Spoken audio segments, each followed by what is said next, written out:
Jeff, if you've got children, you have to understand emoji language. I mean, like, Callie, you've got children, haven't you? Yeah, I've got teenagers, and I was saying back up there, we were talking about emojis. Because I remember when emojis, they started as, back in World War II, they started Back as... in the day. Yeah, back in the day, emojis. They were saying this on Strictly, actually, just the other... Emojis started off as punctuation, you know, you do like it, you know, the colon and the bracket, and it would, you know, you might remember. And now they're obviously become, you know, quite sophisticated and can be done for everything. And what I find weird is, you know, I grew up in the 70s and 80s, and we were talking about the fact we learnt grammar. I mean, I'm pretending we're the same age just to be nice, because I'm a little bit scared. And I think there are sort of beautiful things that would never have happened if we'd had emojis all the way through life. Because, you know, if like Romeo, there would have been no Romeo, Romeo, wherefore art thou Romeo? Because Romeo would have got his phone out and he'd have just typed, do you want to see my cock, wouldn't he? And then just had a picture of a chicken or an aubergine or whatever. Aubergine. It would, but also I think as a woman of a certain, yeah, because cock would have turned into a chicken. It was a callback to an earlier. Yeah, don't worry, sorry. It's fine. I'm just living into aubergine and the raindrops. Yeah, no, I do a lot of that as well on my emojis. Yeah. But it's true that as I'm in my 40s, by the way. Yeah, thanks. You're obviously very tired. And so the things that are on my emoji keyboard, even if I want to partake of emoji communication, there's nothing to represent like where I'm at. So there's all these sporting emojis and that señorita with her fingers up and her heels. I'm just sitting on the sofa a bit pissed and I'm stalking my exes on Facebook, and I have got nothing that I'm allowed to use as an emoji for that. So when my daughter, who's 17, she'll communicate with me, and she'll communicate on Facebook Messenger using just GIFs, and I had to explain to Jeff what a GIF was, but a GIF, and she will just communicate just with GIFs, no words, and then I communicate back to her with a word and I get a GIF back. And I didn't have that option in the 80s. What was I going to do? Send my mum fridge magnets? There was no gift possibility. So I just feel a little bit from my demographic. I mean, they've now got ginger gifts, which is inclusive for people like me and Stephen, and that's nice.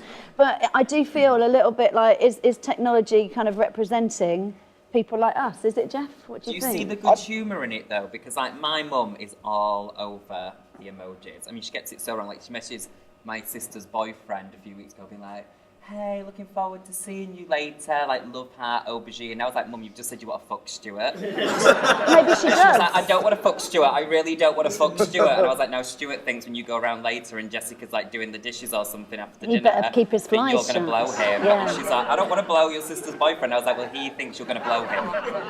And then, yeah, go ahead. Like, emojis are not really real communication, are they? Because, no. You know, like you could say, like you could send a text right now and say to someone, how you doing, with a smiley face, but you won't use that in real life. Like, you can't go up to someone in the street and go, hello.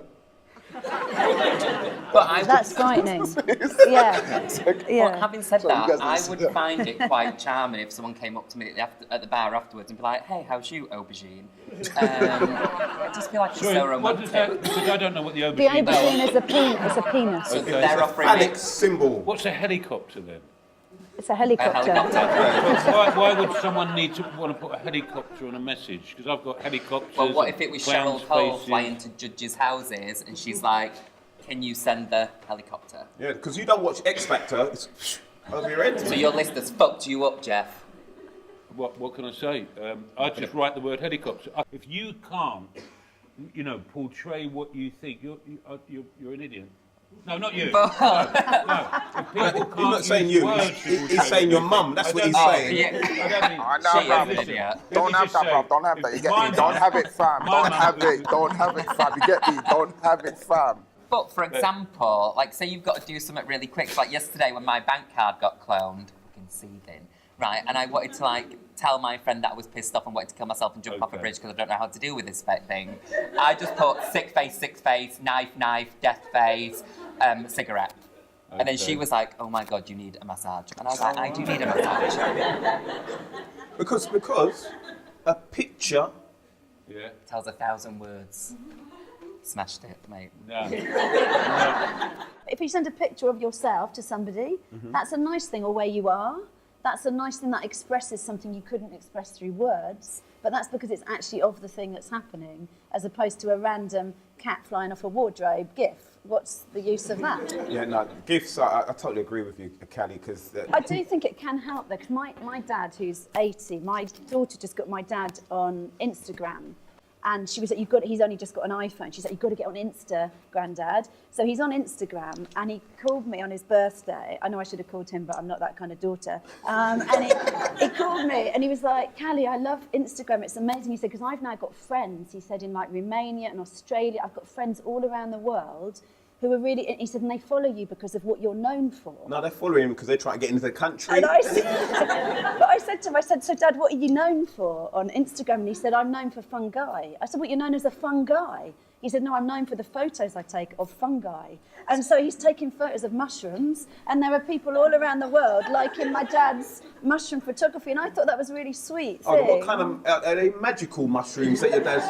Who knows? I mean, he grew up in the 60s, they might be. But I liked the fact that my 80-year-old, and he thinks these are his friends, and I thought when your world is getting narrower at 80, my dad's world's getting broader because of Instagram. So I know that's a little bit of a sincere thing that's to say, but I thought that was quite sweet. And that allows him to express his craft and his creativity with people. And he's all a over fun the world. guy, and I never knew my dad was such a fun guy. That should be his Instagram hashtag. Maybe I will say that to him.